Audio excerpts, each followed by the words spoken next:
Hello everyone and welcome guys to this video. Today I will show you how to activate Millenium debit card. So guys, to activate debit card, all you have to do, download the app, this app, and click install on it if you don't have any app. After that guys, all you have to do, go to the you receive card at home. When you receive your card at home, guys, this card when you receive at home, all you have to do, log in your app. On the app, click login. You find option here with your code, your code. After that guys, you see on the top a message that will appear at the top of the screen. You see message, then follow the step of activate the card, and you see message of the top on your app.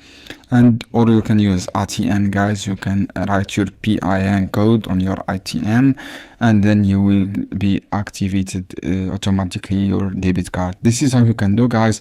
I hope this video helpful for you. Then don't forget to give like and share this video for more content, and see you on another video soon. Any question guys down below in the comments and I will answer your question. Just follow the screen on the steps to activate your card.